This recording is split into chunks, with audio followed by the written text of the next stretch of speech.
Okay. Well, anyway, I'm excited to talk we're about the not doing movies. it. The younger folks are doing that. I They're think, making well, a that's big... I guess, yeah. But like when we were like younger, though, I remember that movies were like a big thing you would go and do, and so I do miss that to some extent of like having that shared experience with other people. Hey everyone, I'm Mike. And I'm Andrew. And we're the Midlife guys. So, whew, it is the middle of July, and we are in the thick of that summer heat. It's a little toasty. It is a little toasty. And as most of our listeners will remember, back in the day when we were kids, one of the best ways to escape that summer heat was to head to the movies. Mm-hmm. Best place to escape summer heat and watch some of the biggest blockbusters on the big screen. Some of the biggest movies of all time came out during the summer months. They included The Dark Knight, all the Star Wars movies, Independence Day, Jurassic Park, Jaws, Back to the Future, Indiana Jones, and the list goes on and on and on. Going to the movies during the summer months became not only a part of American culture, but part of global culture. Tens of millions of people would head into the dark theater and experience some of the greatest stories ever told on film. However, all that changed when COVID hit. Now, ticket sales at movie theaters had been declining since 2010, but it was kind of at a slow rate.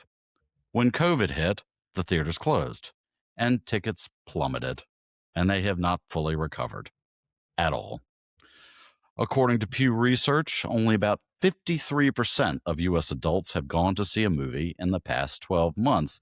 And that seems like a large number, but when you're talking about seeing one movie in a 12-month span, it's not great. Not great for theaters at all. However, there's some bright sides, especially for theater owners. Gen Z seems to be making a huge return to the big screen, according to an April 2026 survey from Fandango. They're leading the way, with 87% having seen at least one movie in the theater in the past 12 months. Millennials follow with 82%, and Gen X at 70%. It really falls off a cliff with the boomers. So it's clear that midlifers are not necessarily returning to the theaters in droves, but they are coming back. But as midlifers, we have evolving tastes in what we want to watch and where we want to watch it. So that's what we're going to talk about today. Midlifers and their movie experience. Andrew, are you ready to have this conversation? I am. It's actually funny that you suggested this as the topic for this week, because the past weekend, I literally had this exact conversation with a group of midlife parents. We're all talking about the movies in many different ways, shapes, or forms. So yes, let's have the conversation. One quick thing I'll just throw out to the beginning as we were talking, it made me think about it. Part of me does miss the hoopla that used to be around. Like, it used to be an event, right? Like a thing to go to the movies. And I feel like culturally, like everybody went to go see certain movies, some of the ones that you had mentioned. And I kind of miss that we don't have that as much anymore. It feels like everything else, it's also segmented now, but yeah, we haven't got to that point yet. Okay, well, anyway, I'm excited to talk about the movies. The younger folks are doing that. They're making I guess, yeah. But like when we were like younger, though, I remember that movies were like a big thing you would go and do, and so I do miss that to some extent of like having that shared experience with other people. Yes. But anyway, let's fun. talk about the movies. I'm ready to go. All right. So what are midlifers doing? Well, the answer is a little complicated. Many older millennials and younger Gen Xers are simply shocked by the ticket prices of theaters nowadays. They're also shocked by concessions. Yes. Yes. Yes to both. And they're staying away partly because of that. Another reason they're not going to the movies is they don't have the time. Time constraints or trying to schedule a time that works for their schedule is the second most cited reason as to why they're staying away. Personally, I second both of these things because they resonate with me. These ticket prices, I'm just shocked by. It's crazy. Although I do know a lot of friends that have like an annual pass, and Oh, do you know if you people who do that? I don't know anyways yes, that and got they him one of love it, those. Oh, because, I hmm, mean, from a price per movie, if you're gonna go see a movie, yeah. it actually works out in your favor, Hmm. um, and times. I feel like times are just so much less convenient now, because 'cause there'll be movies at, like, a movie I wanna see at, like, 10:30 at night. I'm like, "I'm not going to the Too movies at old for that. 10:30 at night." So, the convenience is definitely a factor there. Fandango's study also illustrated an important point. One of the reasons that older millennials and Gen X aren't returning to the theater is a cultural one. They, and by they, I mean we as Us. midlifers, Mhm. used to go to the movies with our friend groups. Um, it's not really an easy thing to coordinate when you're at our stage of life. Um, when you can't do that, it just feels less special. So that tends to be a huge obstacle for midlifers when it comes to going to the movies. It just isn't the same as it used to be when we used to go to the movies as kids, high schoolers, even in college. Because we can't meet up with all of our friends and make a big event out of it.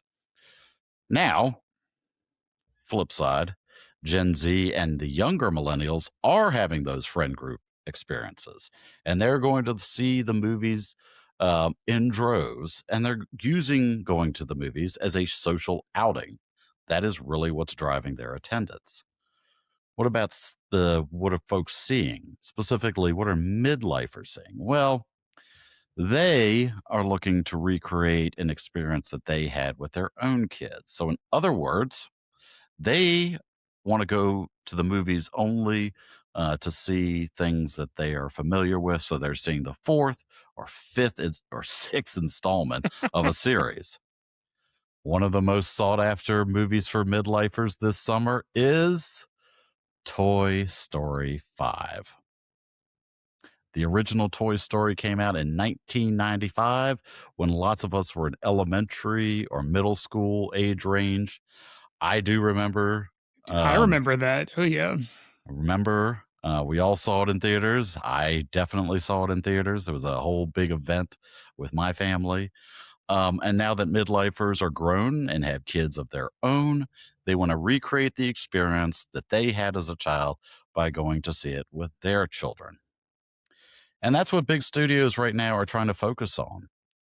They're trying to create movies that will draw midlifers and their kids back to the theater. So, what do you think about that, Andrew? Yeah, I mean, I think that all sounds pretty accurate, at least resonates with what I've been talking about. As I mentioned, we had a conversation with some other midlifers over the weekend, and literally these are all the things that we had talked about. I guess we can start with the cost at the beginning. I mean, that's what also has surprised me, and sort of feel like a cranky old man at this point. I'm like, damn, this was too much money, but it kind of is. Like, it's wild to think about how expensive it can be to go to the movies. Because like when we were not just kids, but I remember it's like a teenager or even like a young adult, and you'd go with like a group of friends, or you do a date night. It's like you get dinner first, then you got to a movie afterwards, and it never felt like incredibly expensive or unbearable. But now even going to like a middle of the day matinee is like at least $15 per ticket.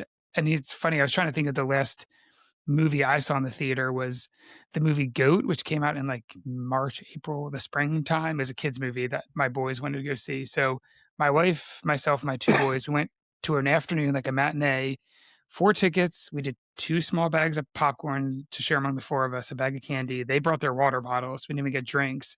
It was $100 just to do that. And if you think about like the idea of like, oh, do dinner before afterwards for a family of four, that's probably another $100 if you go to like a sit down restaurant somewhere. So it's kind of like that adds up. And I could see why, especially midlifers, when it gets to be that expensive, and I start to think like, well, for 100 or $200 or whatever for another type of date night, like my wife and I can go do some other things that might be more interesting. Like we can have like more interaction or socialize with people a little bit more. Um, which is also kind of funny. It reminded me of a few months ago, we did a double date with another couple, and we're talking about like, what do we want to do?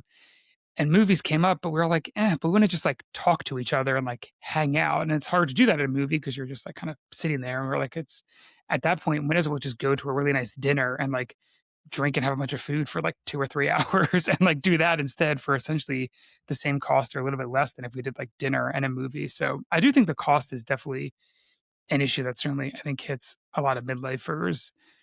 And the other one I agree with too that you had talked about was kind of, I guess, like the nostalgic piece of it. But I know at least as like a parent, it's pretty much when we go to the movies, it's really if our kids want to see something, if they're super excited about watching a new movie that comes out. I honestly can't think of the last time. Well, actually, I was trying to think about the last time. And I think the last time I went to see, I kept thinking of saying adult movie, and I really mean like grown up movie, not an actual adult movie.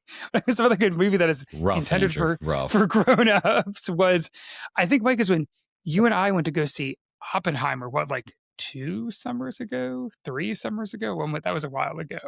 That's the last time I think I went to go see like a grown up movie with another adult. So I do think it's for midlifers, it can be tricky. I mean, I wonder if part of it's just the like state of life that we're in or the stage of life that we're in, where at least for me tends to be more kid centric. Again, I do think the cost is can be prohibitive if you go a lot. I mean, the other thing too, you had mentioned convenience, and I know you didn't bring it up in the research, but I feel like probably has an impact, is just with like streaming now. It's just so much easier to watch movies in a nice environment at home. And so again, when we're trying to make the decision of like, we want to go spend some money and go do something as a family, movies are not usually at the top of the list right now because we could go do something else and then come home and like I can relax in my house and watch a great movie like with the kids or whatnot. So I definitely hear or can feel what they're saying. Yeah. Can I ask you 2 questions about that? Genuinely, because I don't know what it's like in your Yeah. country. In this country, where all the theaters are monopolized by one company, Tuesdays are really? cheaper. Like that's just there's like cheap nights. Right. It's $10. I haven't bought movie theater popcorn in years. We always bring our own snacks. Nobody checks backpacks. You sneak them So- though. We totally, yeah. I mean, is it sneaking if the minimum wage employees don't care? Not a lot of sneaking going around. They could probably hold the bag in my hand and say, I'm bringing this bag of chips in, and they'll just go, whatever. Okay, yeah. My point is just like, yes, it would be very expensive if you buy like candy and popcorn, etc. And I know movie theater popcorn is a thing. That's why they charge so much for it. But like, you could just not. And like, are there cheaper nights? Like, I went yesterday. It was a Tuesday, and it was like $10 for me, and that's Canadian. So even a little bit cheaper. Yeah. So I think like so you can do it. And again, I don't feel like I don't know. It's kind of an experience, like the popcorn and stuff. So you could save some money, like bring your own snacks and stuff in. You know what else is an experience for my kids? It's just unlimited snacks from the house we buy from like. That's what I'm saying. Like you stream it and you're like, all right, boys, I'll make you like, I call it a popcorn buffet. We make like a bunch of popcorn little snacks they can mix together. But I mean, bringing it in anyway. Like just saying, like just pack in the diaper bag with like chips and candy and whatever. That's still it's like fun. a joke. People sometimes in the winter will come with like their parkas on right to the movie theater because they have like snacks hidden in all the pockets. But again, maybe no one checks anymore. But like the cheaper tickets, at least around us, matinees. I mean, not really matinees, but they're not. Again, it was still like the one we went to, and the movie wasn't even brand new. It had been out for a couple weeks. It was still like I think $15 to go. Now they do have some of the theaters around us will have like a summer series where like at 11 a.m. on Tuesdays and Wednesdays in the summer when kids are out of school, you can go for like $5 to see, movies that are a year old or something. So they will do some of that. But for newer releases, I don't know of anywhere that's really that much of a discount, at least around us. Yeah. I mean, it would make sense from a theater because you'd probably get a lot more people to show up then. Because what I was surprised, we started going to the movies again this year, and I thought movies were like $20 a ticket. Which they kind of Canadian, which they kind of were, just sort of 15-ish US, more or less. And then I went and I was like, oh, there's so many different tiers of seats now, which is very surprising to me. Like you can get not even just tiers of seats, but also like tiers of theater, or like you can see it in IMAX or 3D or like half 3D or some other version, or like the plain cheapest one in the cheapest theater is actually still usually affordable, but I guess it's theater dependent. But I will say I was surprised that I could find $10 to $12 standard tickets.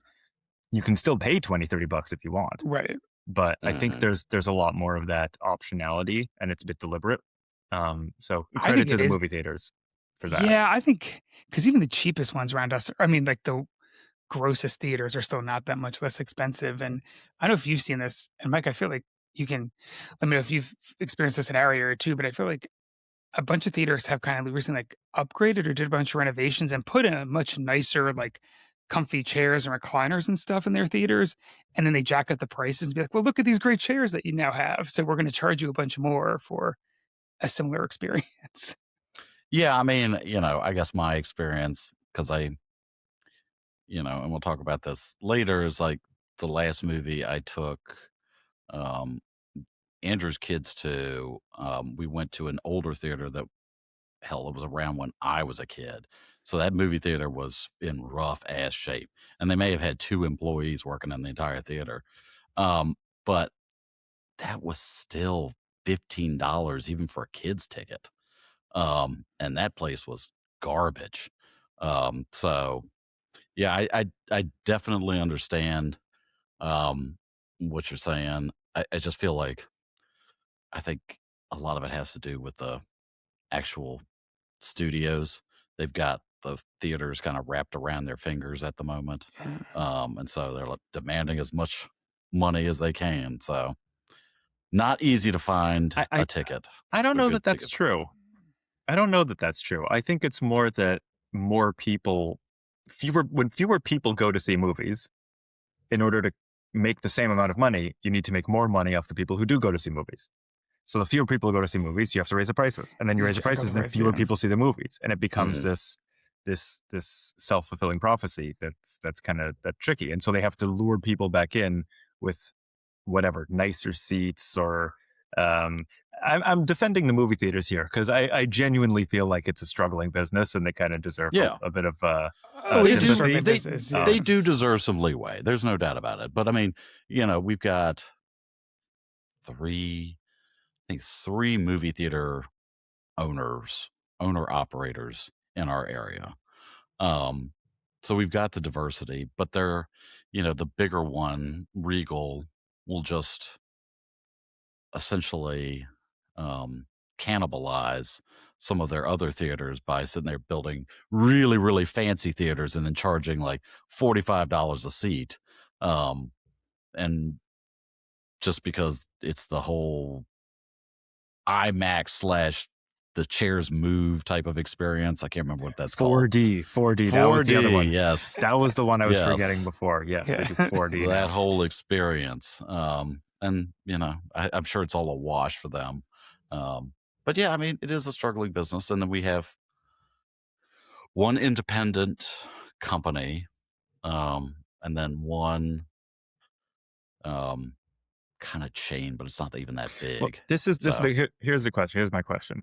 I'm now part of this book, and I'm inserting myself. Jumped in again, totally derailing your entire script. Okay, I'm going to ask you a question. If movies were $10 US, totally standard experience, cheap seats, no IMAX, no 3D, whatever, like you could go for $10, would that lure you back to a cinema, or would you still say, I'll just wait for it to be on Netflix. I'll just watch it at home. I can, because if the answer is I would still stay at home, then the movie theaters have to innovate, and they have to come up with 4D and IMAX and 3D and moving seats and experiences, and the movie makers, the production companies, have to make things that make you want to go to movies, right? This is why nobody makes like independent comedies anymore. Like mid-budget movies have been dead for a decade or more, because the only thing that's being made are blockbusters, because you want something, you're like, well, the new Marvel movie, I'm going to want to see that on the big screen. I'm not going to want to watch that in my house, right? So so my question is, would the cheap alternative actually lure you back, or would you just be like, I wish movies were $10, and then if they're $10, you'd say, I'm still going to stay. Answer honestly. I mean, it would lure you back. I'd maybe go to like 3 movies a year instead of 1 or something, or like 5 movies instead of like 3 probably. But I think that's the problem, right? That they have that challenge, is that maybe it'll lure a bunch of people back, but it's so convenient to watch stuff and stream stuff at home. It's just easier. And with kids too, especially younger kids who maybe won't sit for a full movie, or you don't want to get up and go to the bathroom like 14 times or whatever it might be. Like I'll have you know, I only went it's a 3 challenge. yesterday. Well, there you go. That's a win. Yeah, I know- mean, I yeah. do think the price matters a lot. I mean, I only have one streaming service. I don't have anything else, and most of it, and it's Apple, so it's not it's not even that like amazing of a streaming service. But Mike, I get the sense you're not a big movie guy. oh, I do love movies. I have tons of Mike has an movies. insane movie collection. Yeah, you got ton. I mean, he has his Yeah. own library. He could watch movies forever and never have to But leave his house. yeah, I mean, I think part of it is, going back to the research is like, the social aspect of going to the movies is tougher, and I do enjoy for me, I appreciate going to the movies in a group setting. So I think that's one of the issues that does keep me away from going more often. I did like going to the movies when I was younger, and I did a lot even through college. But yeah, I was always able to go with friends. So it's for me, I don't like the ticket prices, but I think it's more of the social aspect for me that's keeping me away from the theater more so than anything else. And I wonder if it's also just a stage of life thing potentially for some of us, just where maybe, or I also do think the quality of movies is not as great, but maybe everyone says that when they get a little bit older. But I do, yeah. I wonder to your point, Mike, is maybe as the same friend groups aren't all going to the movies like they used to, that could definitely be a part of it as well. Yeah, I mean, I think because it just makes it more fun when you go Yeah, experience I something agree with together, you on that. and Yeah. that's harder to do at this stage of life. And Freeman talks about the ticket price. Not to sound like an asshole, but I do go to like the fancier theater where there's only like 50 seats in the theater, and you get these big lounge chairs, and of course that comes with a much higher ticket price. But I do that because I'm trying to like watch the movie. I'm trying to have a quiet environment where I can kick my feet up. I'm essentially replicating what I can get at home, but I'm going to a theater in order to do that. And a theater that serves alcohol, although that's not even a unique thing anymore because every theater seems to serve alcohol now. So I will spend a little bit more for that, premium experience in the theater. So that's where I am. Yeah. I'd be curious what other people think too. I'm wondering how similar our thoughts are with others. So let us know. Do you like fancy theaters like Mike? Not going to the theater, too expensive, still going all the time? Yes, let us know. Put your notes in the comments. All right, what else are midlifers doing? Well, they're prioritizing watching movies that they themselves grew up on. These are the movies that are readily available on all those streaming platforms in the 99-cent bucket on Amazon, Apple, and everything else because they came out in the 80s and 90s. And what kind of movies? Well, there actually is a list of things that are that midlifers are rewatching, especially with their family members.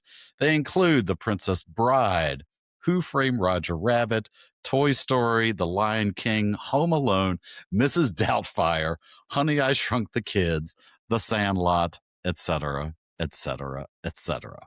I love all those movies, just for the record. These lists that the streaming platforms put out, they do change from month to month and by season to season, but you can kind of see the general theme. I mean, of course, it goes very high in things like Home Alone during the Christmas season.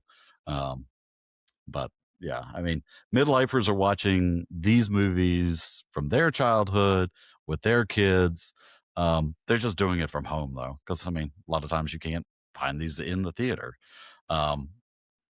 Just like those midlifers who are going to the theaters to recreate that feeling of when they were younger, the midlifers are also staying home and recreating those moments with these older films and sharing that experience with their kids. They're being nostalgic. So I think that's cute. I think it's also, the fact that wrangling kids in a movie theater can be tough. But Andrew, what do you think? Yeah, I mean, I think there is something to the nostalgia piece of it. Like, I think of at our house, we usually have a movie night. It's typically on Fridays, but usually it's one night a week. We'll do like family movie night, which I know I did growing up too and have fond memories of doing that.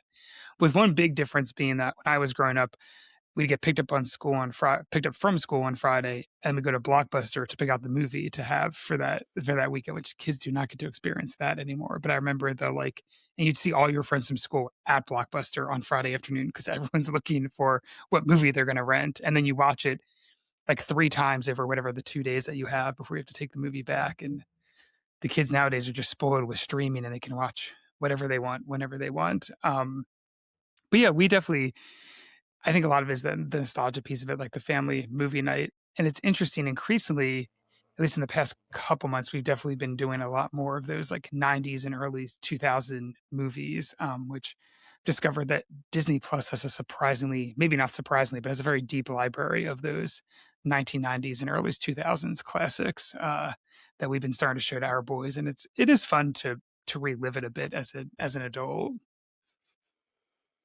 Oh, Blockbuster. I do. I loved Blockbuster, but I know. It's only those people that live in, I think it's like Juneau, Alaska, can experience that's that, right. where the final remaining It's like Blockbuster is. yes, it still exists. I know. Yeah, I mean, I agree. Yeah. Oh, go ahead. Oh no, sorry. I was gonna say, but it dawned on me that again was a kind of a communal experience. I feel like we talked about this a bunch before, but like all these things that we used to do together in big groups, like go to the movies or see people at Blockbuster. I feel like it's just so much more kind of isolated now. I agree. Going to Blockbuster was a communal event, and the house that I grew up was, the biggest decision is which Blockbuster were we going to go to, because we had 3 all equidistant from our house. To be strategic about where you thought the movie was going to be. Strategic as to which location you thought was going to have the new movie that you were looking for, and who was going to be at which Blockbuster based on where they live. So yeah, I mean, I agree with you. The ability to sit there and share that experience with kids is fun when you're watching these movies from the 80s and the 90s. I don't know about early 2000s. But it is special. I used to be the president of my neighborhood association. One of our neighbors would set up a movie screen once a quarter and show movies from the 90s. This is something that she and her husband loved doing with their kids, and then she decided to make it an outdoor activity for the entire neighborhood. And it was always fun seeing all these kids' reaction to movies that I saw when I was growing up, and they'd be shocked with something that I was like, well, I knew that happened because I saw this movie 30 years ago. So our boys always be like, "What's that?" or "What's this?" It's like a landline phone or something. That's happened a couple of times. Or yes. They have questions about things that are obviously don't really exist or look very different today. That's always entertaining when they're like, "Wait, I don't understand." Or like, "I know, buddy, it's fine." Just yeah. So it's a lot of nostalgia from it all. So it's cute. All right. So the final thing is to share our personal perspectives again. We're going to try to make this like a regular thing. It's part of our podcast. All right. What were the last 3 movies we've seen, and what was the experience like? What did you prefer, going to the theater or watching from home? And what is a core movie theater memory from our childhoods? Kick it off, Andrew. All right, so this is sort of embarrassing because they're all kids' movies that I've seen most recently. So it's the Super Mario Galaxy movie, A Kid in King Arthur's Court. That's a throwback 90s movie that we discovered on Disney Plus that our boys like. That and Angels in the Outfield. That was like a couple months ago. They've also been all about that one.